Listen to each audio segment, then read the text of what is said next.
I'm Aaron from PhoneDog.com and part 2 of a pretty interesting dogfight between big and small. DROID Incredible 4G LTE, Galaxy Note starts right now, but before we jump into it, some love to Best Buy Mobile for hooking us up with all kinds of devices for use in our One Paw Bandit giveaway game. When you go into Best Buy Mobile, you'll walk out working, they'll get your settings ready to go, they'll get everything set up, all your programming done, so when you walk out the door, you're good to go and you can have fun with Sense 4 or S Memo capabilities depending on which device you decide to buy. It's Dogfight time, part 2 of the DROID Incredible 4G LTE Galaxy Note Dogfight kicks off right now.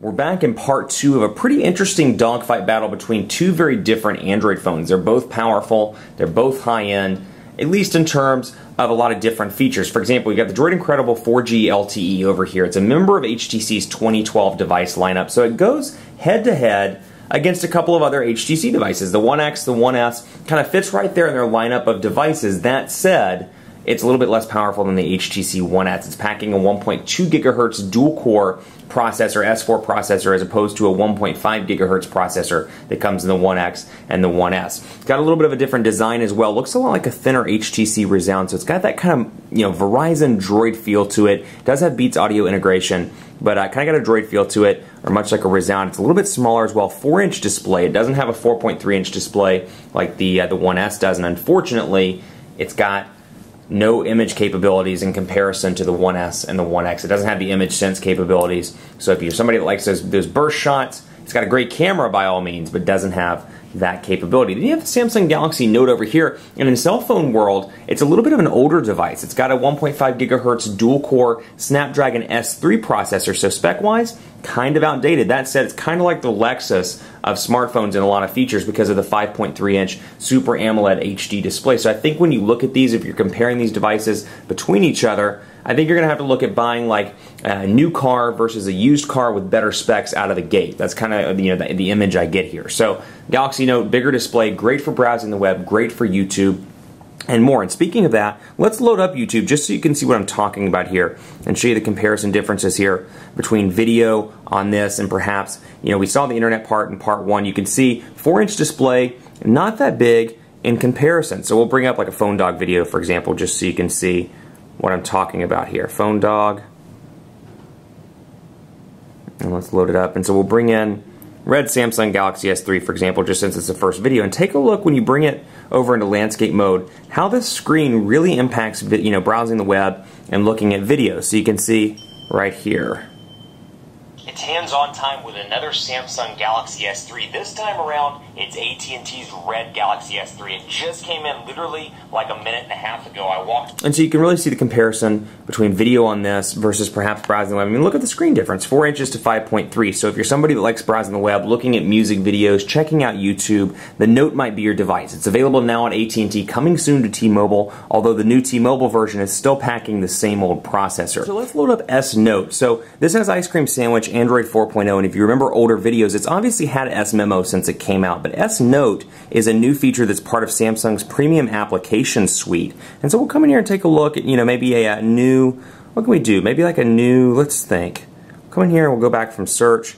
And let's get out of the search. And we're going to start a new document here because I want to show you some of the new features of S Note. They've really taken S Memo, made it more robust with a lot of cool features. So I'll show you a couple of my favorites, for example.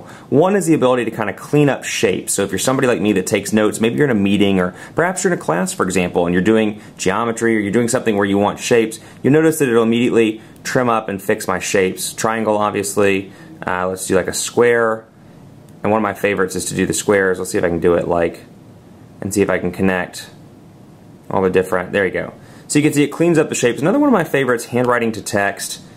And so we'll bring up handwriting to text here so I can say, hey.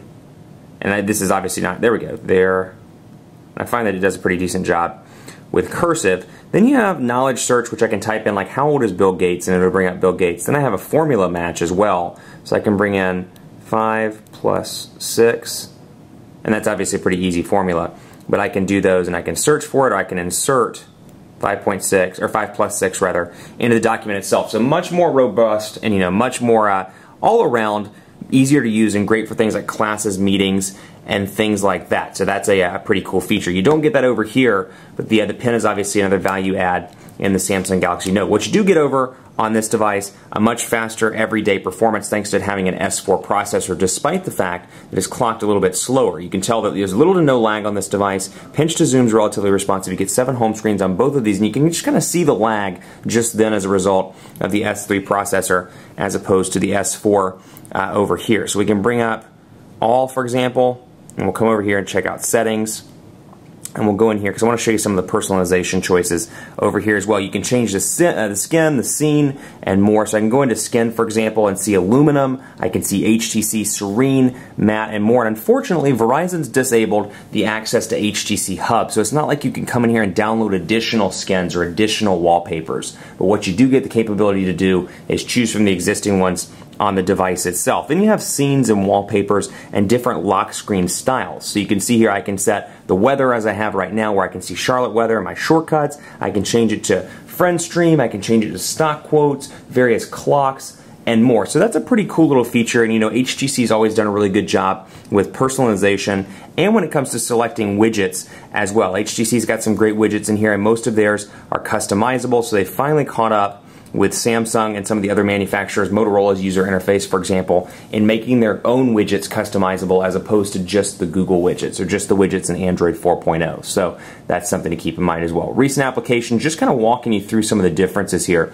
You can see S Note, I can easily remove them on the Note just like that. And then over here, HTC's kind of done their custom build of recent applications here where it looks a little bit different, but this is all part of HTC Sense version 4. So let's load up Quadrant Standard while we're thinking about it, and I'll talk a little bit about call quality. Quadrant Standard loading up right now. We'll run the benchmark on both. Call quality's been pretty impressive on both of these devices. You know, the earpiece is nice and loud. There's been little to no lag in terms of connecting calls and things like that. I've been relatively impressed. The overall, speedier device between these two is very clearly the DROID Incredible 4G LTE. I've actually been working with these kind of side by side, and in day-to-day use, the Incredible 4G LTE is noticeably faster. That said, what frustrates me about the Incredible 4G LTE is, as a potential Verizon customer, you walk in the door and you're like, okay, T-Mobile's got the 1S, AT&T has the 1X. Both of these devices are very clearly spec'd better than the Incredible 4G LTE, and if I walk over to AT&T, I can get a 1X for $100. Why is this still $149.99? Or why is it, even higher? Even if it were $99, why can I buy this for $99 at Verizon, for example, when I can get a 1X for the same price? I think that's really the issue that Verizon customers may be going through. You want that 1X, it's a great device. You don't want to switch to AT&T maybe, but then this thing's $150. It's just a little bit crazy. I would have loved to have seen them bring the 1X to Verizon, or maybe the 1S, and maybe a slightly different form factor. Heck, do this device, but with the 1S features, like image share and things like that. So, or image sense rather, and things like that. So, Quadrant Standard running right now, you got a nice 4,192 speed over here, 3,307 over here, and you get this beautiful HD display. As you can kind of see the color differences as a result of this being an HD display as opposed to this being a QHD display. So you can see there. Let's take a look as well, personal information management. This is an area where HTC pretty clearly wins each and every time. So forgive me while I pull this out really quickly so I can actually see it. There we go. So Bill Stevenson. Let's do Bill Stevenson. Let's load up Bill Stevenson, for example, just to look at kind of the differences when it comes to personal information management. So you can see same picture over here, same mobile number, same ringtones, things like that. But what I like about the Incredible 4G LTE and kind of on a bigger picture, HTC Sense version 4 is this cool little feature called Thread. Now you can scroll between Thread and Updates and Gallery, but where I like Thread is, I can come in here, and this happens to me all the time. I'm like, when did I last text message John Doe? When did I last call him? When did I last send him an email? Or things like that. Unfortunately, Gmail doesn't integrate in the email due to API issues, but if you have your email set up as a typical email account, you can see emails, messages, and call history from all your contacts. That's a cool feature you don't get over here. You do get the ability, of course, to edit. You got your mobile number easily laid out, and it's clean and good looking over here, don't get me wrong, and obviously it's a benefit to have the larger display. That said, it's a much better all-around feature over here to have this personal information management. So HTC does a good job over there, and they do.